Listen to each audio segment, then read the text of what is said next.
అందరు వచ్చినట్టానే స్టార్ట్ చేసుకుందామా?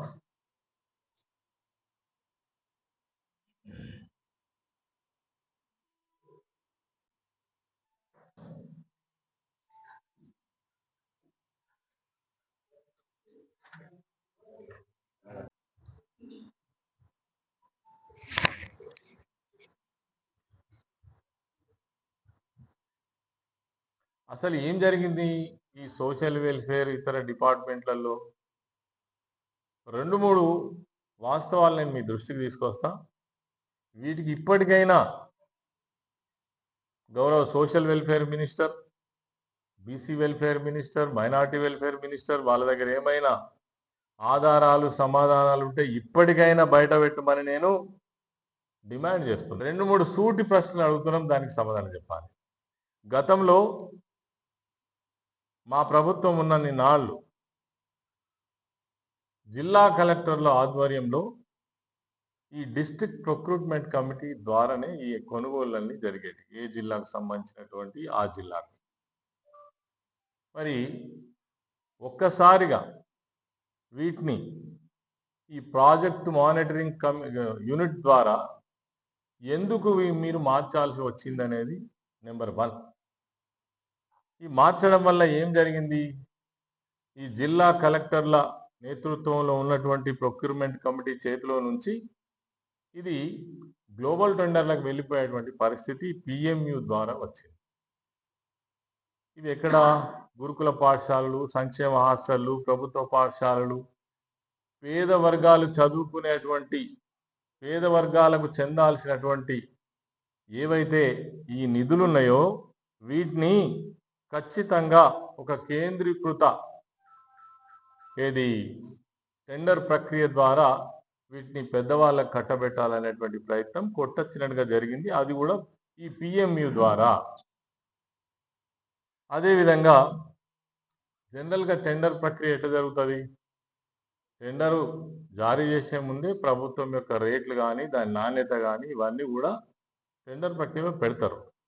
కానీ వీళ్ళు ఇవేవి పెట్టకుండా కాంట్రాక్టర్లకే మీ ఇష్టానుసారంగా రేట్లు మీరే కోడ్ చేసుకోండి అని చెప్పేసి వాళ్ళకి వదిలిపెట్టి తర్వాత ఈ టెండర్లో పాల్గొనడానికి అర్హత కూడా తారుమారు చేసి పడేసింది. ఏవైతే ఈ ట్రంక్ బాక్సులు కావచ్చు, తర్వాత రకరకాల ఐటమ్స్, టైల్ కావచ్చు, బెల్ట్, స్కూల్ బ్యాగులు సరఫరా, ఇవన్నీ కూడా వీటన్నిటికి ఏం చేసిండ్రు? 10 కోట్ల రూపాయల సాల్వెన్స్, 10 కోట్ల రూపాయల ఇయర్లీ టర్న్ ఓవర్. అదేవిధంగా ఈ బెల్ట్లు, స్కూల్ బ్యాగులు వీటికి సంబంధించి 20 కోట్ల రూపాయల టర్న్ ఓవర్. అదేవిధంగా నోట్బుక్లు, పేపర్లు వీటన్నిటి కోసమేమో 40 కోట్ల రూపాయల సాల్వెన్స్, 150 అంటే 150 కోట్ల రూపాయల టర్న్ ఓవర్ కావాలని ఈ పిఎంయు ద్వారా నిబంధనలను మార్చడం జరిగింది. ఈ నిబంధనలను మార్చడం వల్ల ఇవాళ వీళ్ళు గ్లోబల్ టెండర్లు పిలిచేటువంటి అవకాశాన్ని కావాలనే తీసుకోవడం జరిగిందనేది మా ప్రధానమైన ఆరోపణ. 2026 సంవత్సరంలో ఈ టెండర్లు పెట్టే ముందు జీవో 17 ద్వారా ఈ పిఎంఐను తీసుకొచ్చిందా లేదా ముఖ్యమంత్రి, అదేవిధంగా సంక్షేమ శాఖకు సంబంధించినటువంటి ప్రధానమైనటువంటి social welfare minister Adluri Laxman దీనికి సమాధానం చెప్పాలి. మేమేం చేయలే, రూపాయి అవినీతి జరిగితే మేము రాజీనామా చేస్తాం, ఇవి కాదు. Question to answer. ఈ పిఎంయు తీసుకురావడం వల్ల ఎవరైతే గతంలో పనిచేసినటువంటి చిన్న చిక్క కాంట్రాక్టర్స్ ఉన్నారో వాళ్ళకి ఎవరికి కూడా ఎలిజిబిలిటీ లేకుండా పోయింది. ఆ టెండర్లలో పాల్గొనేటువంటి అవకాశమే దక్కకుండా పోయింది. ఎస్సీ వర్గాల నుంచి, బీసీ మైనారిటీ వర్గాల నుంచి చిన్న చితక ఏదో సప్లయర్స్గా ఉన్నటువంటి వాళ్ళకి ఎవరికి కూడా వాళ్ళ నోట్లో మట్టి కొట్టి ఇవాళ మీరు బడా కాంట్రాక్టర్లకి ఇవి అప్పచెప్పినడంలో ఎటువంటి సందేహం లేదు. అయితే ఇందులో పిలిచింది 9 ఐటమ్స్. వచ్చినటువంటి కాంట్రాక్టర్స్ ఎవరైతే ఉన్నారో 28 మంది ఏజెన్సీలు వచ్చినారు. దీంట్లో అంటే ఎలిజిబిలిటీలో నిలబడ్డటువంటి వాళ్ళు 13 మంది. ఈ 13 మంది ఏజెన్సీలలో వీళ్ళు ఏకమొత్తంగా 5 ఆర్డర్లు గుజరాత్కు సంబంధించినటువంటి మఫత్లాల్ కంపెనీకే వందల కోట్ల రూపాయలు కట్టబెట్టడం జరిగింది. ఇంకా 2 కంపెనీలు కూడా వేరే నార్త్ సంబంధించినటువంటి కంపెనీ, ఒక ఆంధ్ర ప్రాంతానికి సంబంధించినటువంటి వాళ్ళే ఇందులో పార్టిసిపేట్ చేయడం జరిగింది. అంటే ఒక్క మాటలో చెప్పాలంటే తెలంగాణ ప్రాంతానికి సంబంధించినటువంటి కోఆపరేటివ్ సిస్టంలో గతంలో ఈ సప్లై చేస్తున్నటువంటి వాళ్ళు ఒక్కరు కూడా ఎలిజిబిలిటీ లేకుండా చేయడం జరిగింది ఈ పిఎంయు ద్వారా అని మేము ఆరోపిస్తున్నాం. దీని ద్వారా మీకు ఏమైనా కరెక్ట్ సమాధానం ఉంటే విత్ ఎవిడెన్స్ ప్రజలకు చెప్పండి. అదేవిధంగా చిత్రం ఏంటంటే ఒక కంపెనీకి ఒకటే జిఎస్టీ ఉంటుంది, కానీ ఈ 5 కంపెనీలకు ఒకటే జిఎస్టీ తోటి 5 కంపెనీలు నడుపుతున్నాడు. దీన్ని బట్టే దొంగ దొరికినట్టు, ఒక్కనికే కట్టబెట్టిరు అనేది. తర్వాత ఈ నోట్ బుక్స్ కానీ, తర్వాత ఆర్డర్ ఈ ప్లేట్స్, గ్లాసులు, స్పూన్స్, రకరకాల ఐటమ్స్ ఉంటాయి. వీళ్ళంతా కూడా ఈ నార్త్ నుంచి వచ్చినటువంటి వాళ్ళకే కట్టబెట్టిరు.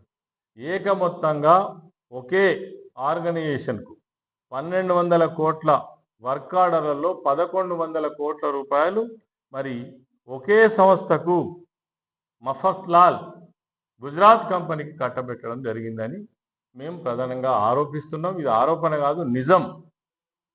అడ్లూరి లక్ష్మణ్కు దీని మీద అవగాహన ఉంటే మాట్లాడాలి, ప్రెస్ మీట్ పెట్టాలని నేను కోరుతున్నాను. ఇప్పుడు గతంలో జీవో నెంబర్ 1 ఎప్పుడు వచ్చింది అని అంటే, ఇది మేము ప్రభుత్వంలో ఉన్నప్పుడు జీవో నెంబర్ 1 తీసుకురావడం జరిగింది. అదేవిధంగా జీవో నెంబర్ 110 ఇది కూడా 21/4/2022 మేము అధికారంలో ఉన్నప్పుడు ఈ 2 జీవోలు తీసుకురావడం జరిగింది. ఈ 2 జీవోలు ఏం చెప్తున్నాయి అని అంటే, తెలంగాణలో ఉన్నటువంటి వీవర్ సొసైటీస్ ఏదైతే తెలంగాణ టెస్కో ఉందో, ఈ ప్రభుత్వ రంగ సంస్థలకు సంబంధించినటువంటి బట్టలు కావచ్చు, ఇతర వస్తువులు కావచ్చు, వాళ్ళకు తప్ప ఎవరికి ఇవ్వవద్దు అనేటువంటిది ఈ జీవో చెప్తా ఉంది. 1,000 మంది వీవర్స్తో పాటు 40,000 మంది కుటుంబాలు ఆధారపడుతున్నటువంటి తెలంగాణ రాష్ట్రంలో ఆ వర్గాన్ని కాపాడడం కోసం ప్రత్యేకంగా తీసుకువచ్చినటువంటి జీవో. అదేవిధంగా జీవో 10 ఏం చెప్తుందంటే, తెలంగాణ రాష్ట్రంలో ఉన్నటువంటి లిడ్ క్యాప్, తెలంగాణ రాష్ట్రంలో ఉన్నటువంటి లిడ్ క్యాప్ ఎవరైతే ఎస్సీలు మోచి కార్మికులు ఉంటారో వాళ్లకు బెల్ట్లు కావచ్చు, షూలు కావచ్చు, టైలు కావచ్చు, ఇవన్నీ కూడా వాళ్లకు తప్ప ఎవరికి కూడా ఇవ్వరాదు అనేటువంటిది జీవో 110 చెప్తా ఉంది. మరి ఈ 2 జీవోలు ప్రత్యేకంగా వాళ్ళ ప్రొటెక్షన్ కోసం, వాళ్ళని కాపాడడం కోసమే గత ప్రభుత్వం కేసీఆర్ గారి నాయకత్వంలో ఈ చిన్న వర్గాలను కాపాడడం కోసం 2 జీవోలు తీసుకువస్తే, మీరు ఆ 2 జీవోలను తొక్కి పక్కకు పెట్టి ప్రత్యేకంగా జీవో నెంబర్ 17 తీసుకొచ్చి దానిలో పిఎంఈని తీసుకొచ్చి పిఎంఈ ద్వారా వీటన్నిటిని కూడా పక్కకు పెట్టి ఈ టెండర్ నిబంధనలన్నీ కూడా మార్చేసి మీరు అనుకున్నటువంటి వాళ్ళకు కట్టబెట్టడం కోసం, కమిషన్ల కోసం పెద్ద మొత్తంలో పాల్పడ్డారు అనేటువంటిది మేం చేస్తున్నటువంటి ఆరోపణ. ఇది నిజం. ఎందుకంటే జీవోలు ఇచ్చింది ప్రభుత్వమే. ఈ జీవో 1 కూడా మీరు అధికారంలోకి వచ్చిన తర్వాత మళ్ళీ కూడా ధృవీకరించినటువంటి ఆర్డర్ కూడా ఉన్నది. మరి జీవోలను తొక్కిపెట్టి మీరు ఏకమొత్తంగా టెండర్లకు పోవడం ద్వారా ఎవరైతే ఈ వీవర్ సొసైటీస్ ఉన్నారో టెస్కాప్కి సంబంధించినటువంటి వాళ్ళు, మాకు అన్యాయం జరిగింది, మాకు దక్కాల్సింది, మేము 10 సంవత్సరాల నుంచి ఈ సప్లైస్ అన్ని కూడా మేమే చేస్తున్నాము, మరి మాకు ఇవ్వకుండా మీరు డైరెక్ట్గా గ్లోబల్ టెండర్కి వెళ్ళిపోయినరు, ఇది అన్యాయం అని చెప్పేసి వాళ్ళు కోర్టును ఆశ్రయించడం జరిగింది. ఈ విషయాన్ని వెంటనే టేకప్ చేసి ఒక్కరు కాదు 2 సంస్థలు కూడా, మరి ఈ టెస్కాప్కు సంబంధించినటువంటి వాళ్ళు 2 సంస్థలు కూడా వాళ్ళు హైకోర్టును ఆశ్రయించడం జరిగింది. ఖచ్చితంగా ఇద్దరికి కూడా ఆ 2 టెండర్లను కూడా రద్దు చేయడం జరిగింది. నేను డేట్స్తో సహా చెప్తాను. 2 టెండర్లను కూడా రద్దు చేయడం జరిగింది.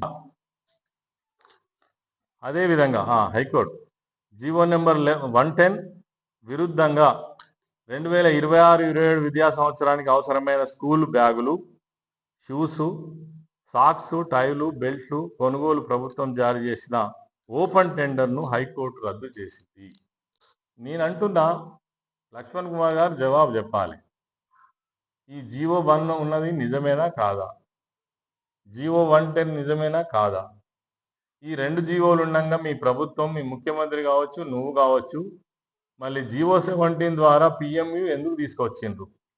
ఉన్నారో దయచేసి ఒక్కసారి లక్ష్మణ్ కుమార్ గారికి ఈ ఏదైతే టిఎస్ లిడ్ క్యాప్ సంబంధించినటువంటి వాళ్ళ సంస్థ ద్వారా ఒక అప్లికేషన్ ఇచ్చిండ్రు. అయ్యా మాకే ఇవ్వండి దయచేసి, గత అనేక సంవత్సరాల నుంచి ఈ పని మేమే చేస్తున్నాము, ఇగో ఈ లెటర్ కావాలంటే మీకు ఈ కాపీ ఇస్తాను, మాకే ఇవ్వండి అని దరఖాస్తు చేసుకున్నారు. Telangana leather industries provisions corporation limited, Hyderabad. దయచేసి చూడండి. అదేవిధంగా ఎవరైతే టెస్కాప్ సంబంధించినటువంటి వాళ్ళ సంఘం తరఫున ముఖ్యమంత్రితో పాటు మంత్రులందరినీ కలిసి ఇక్కడ వేము నరేంద్ర రెడ్డి గారికి కూడా వాళ్ళు ప్రభుత్వ సలహాదారుగా ఉన్నాడు కాబట్టి గతంలో, ఇప్పుడు ఎంపీగా ఉన్నాడు, ఆయనకు కూడా దరఖాస్తు ఇవ్వడం జరిగింది. అదేవిధంగా గారు ఆమె పద్మశాలి సామాజిక వర్గానికి సంబంధించినటువంటి మంత్రిగా ఉన్నారు. మా టెస్కాప్ సంబంధించినటువంటి ఎవరైతే చేనేత కార్మికులకు అన్యాయం చేయకండి, వాళ్ళకే ఈ వర్క్స్ ఇవ్వండి అని ముఖ్యమంత్రి గారికి రాసిన లేఖ ఇది. స్కామ్ జరిగింది, మీ జేబులు నింపుకోవడానికి కదా ఇదంతా, ఈ డ్రామా అంతా. మీదికెళ్ళి అంటే రాజీనామా చేస్తా అంటావు. ఇగో ఇది నిజం. నీకు నీతి నిజాయితీ ఉంటే రాజీనామా జోక్ కాదు, ఇగో మేము నిరూపిస్తున్నాం. నీకు దమ్ము ధైర్యం ఉంటే రాజీనామా చేస్తావా, మొక్కు భూమికి రాస్తావా? చర్మకారులైనటువంటి మా మాదిగ సామాజిక వర్గానికి సంబంధించినటువంటి నోళ్లు కొట్టి 100 కోట్లు సంపాదించినటువంటి నువ్వు ఎవరికి సమాధానం చెప్తావో చెప్పాలని కోరుతున్నాం. ప్రత్యక్షంగా ఈ రాష్ట్రంలో అనేక సంవత్సరాల నుంచి దాని మీదనే ఆధారపడి జీవిస్తున్నటువంటి బిడ్డల నోరు కొట్టినటువంటి వాణివి నువ్వు. ఇంకా మీదికెళ్ళి హరీష్ రావు గారి మీద మాట్లాడతారు, కేసీఆర్ గారి మీద మాట్లాడతారు, కేటీఆర్ గారి మీద మాట్లాడతారు. అర్హత ఉందా మీకు మాట్లాడేందుకు? కాబట్టి ఈ విషయాలన్నీ కూడా పత్రికల ద్వారా, న్యూస్ ఛానల్స్ ద్వారా ప్రజలకు వాస్తవాలు తెలవాలనే ఉద్దేశంతో ఈరోజు ఈ జిల్లాకు ప్రాతినిధ్యం వహిస్తున్నటువంటి సోషల్ వెల్ఫేర్ మినిస్టర్గా ప్రాతినిధ్యం వహిస్తున్నటువంటి మీకు బాధ్యత ఉన్నది. ఏవైతే ఈ సోషల్ వెల్ఫేర్, అన్ని వెల్ఫేర్కి సంబంధించినటువంటి ప్రభుత్వ పాఠశాలలు కావచ్చు, హాస్టల్స్ కావచ్చు, ఈ 100,000 కోట్ల రూపాయల కొనుగోలు జరుగుతూ ఉంటాయి. దీనికి సంబంధించి ఒక ఐఏఎస్ ఆఫీసర్ లేడు.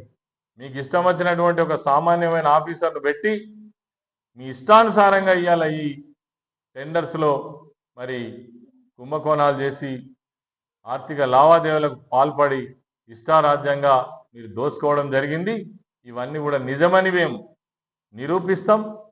సమయం సందర్భం మీరు చెప్తారా, మేము చెప్పమంటారా? మొన్న చెప్తేనే పారిపోయినరు పోలీసులు పెట్టుకొని. కాబట్టి వీటన్నిటికి కూడా ప్రజల సమక్షంలో సరైనటువంటి సమాధానం చెప్పాలని మేము కోరుతాం.